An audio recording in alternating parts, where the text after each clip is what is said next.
नमस्कार, सुमन्स किचन मध्ये आपलं स्वागत आहे। आज आपण एक कप रव्यापासून खूप सारे लेअरवाले खारी शंकरपाळे कसे बनवायचे ते पाहणार आहोत। रेसिपीला सुरुवात करण्याआधी तुम्हाला एक निवेदन आहे, अजूनपर्यंत तुम्ही माझ्या चॅनलला सबस्क्राइब केला नसेल तर सबस्क्राइब जरूर करा आणि हो, रेसिपी आवडली तर एक लाईक नक्की करा।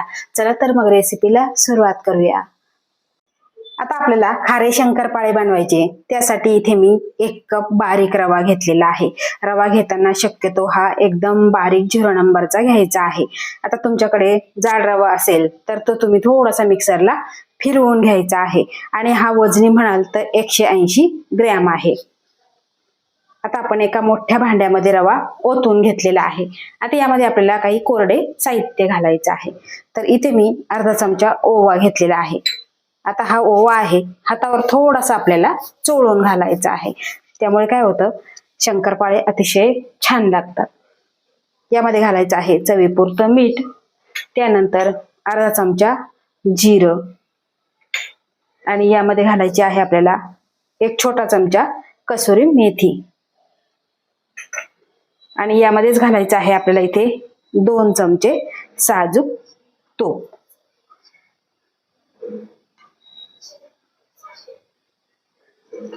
आता हे तूप घातलं की आपल्याला हे सगळं मिक्स करून घ्यायचं आहे। या पद्धतीने आपल्याला मिक्स करून घ्यायचं आहे। करायला खूप सोपे आहे आणि एकदम कमी साहित्यामध्ये होतं आणि महिनाभर सुद्धा हे शंकरपाळे छान असे टिकतात।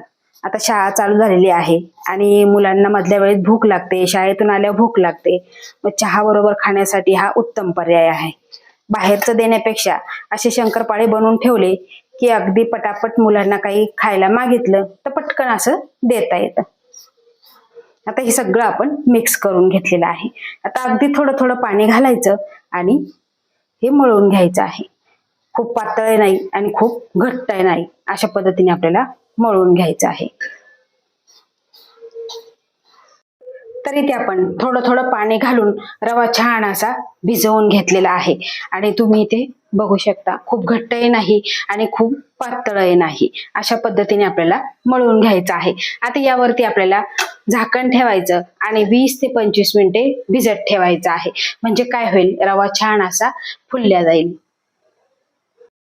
तर इथे 20 ते 25 मिनिटे झालेली आहे आणि तुम्ही इथे बघू शकता छान असा रवा भिजलेला आहे। आता पुन्हा आपल्याला 1 ते 2 मिनिटे मळून घ्यायचं आहे। आता तुम्हाला जर वाटलं की आपलं हे मिश्रण थोडंसं पातळ वाटतं तर त्यासाठी काय करायचं, त्यामध्ये 2 चमचे गव्हाचं पीठ घालायचं आणि पुन्हा एकदा मळून घ्यायचं आहे। तुम्ही इथे पीठ बघू शकता छान असं तयार झालेलं आहे। तर इथे मी पोळीपाट घेतलेला आहे आणि त्यावरती आपल्याला हे लाटून घ्यायचं आहे। आता आपल्याला याचे काही भाग करून घ्यायचे आहे। तर इथे बघा 4 भाग करून घेतलेले आहे। आता हे 3 भाग आहे ते आपल्याला झाकून ठेवायचे आणि जे आपण एक घेतलेला आहे त्याची अशी लाटी करून घ्यायची आहे। आता लाटी करून घेतली की याला आपल्याला तेल वगैरे किंवा पीठ असं अजिबात लावायचं नाही आणि पातळ असं आपल्याला लाटून घ्यायचं आहे, चौकोनी आकारामध्ये लाटून घ्यायचा आहे। तर बघा आपण खूप छान असा हा रवा मळून घेतला, त्यामुळे आपल्याला वेगळ्या पिठाची किंवा तेलाची अजिबात गरज पडत नाही। अशा पद्धतीने एकदम पातळ असं आपल्याला लाटून घ्यायचं आहे। तर इथे आपण एकदम पातळ अशी चौकोनी आकारामध्ये चपाती लाटून घेतलेली आहे आणि तुम्ही इथे बघू शकता खूप जाडही नाही आणि खूप पातळही नाही। आता यावरती आपल्याला हलकसं तूप लावून घ्यायचं आहे, खूप जास्ती सुद्धा लावायचं नाही, सगळ्या बाजूने आपल्याला तूप लावून घ्यायचं आहे। तर इथे सगळ्या बाजूला तूप लावून घेतलेलं आहे आणि यावरतीच आपल्याला अगदी थोडंसं गव्हाचं पीठ भुरभुरून घ्यायचं आहे, या पद्धतीने।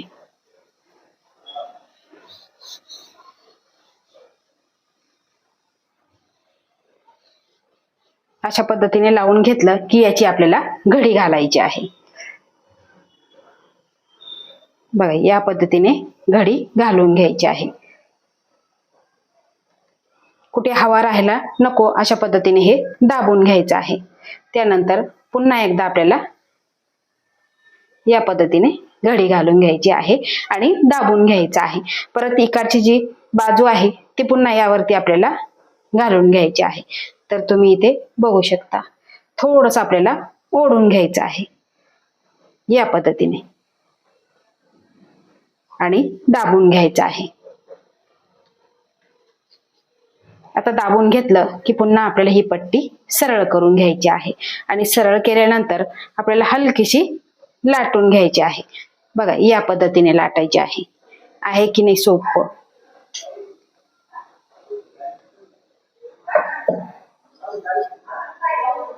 बघा या पद्धतीने आपण लाटून घेतलेलं आहे.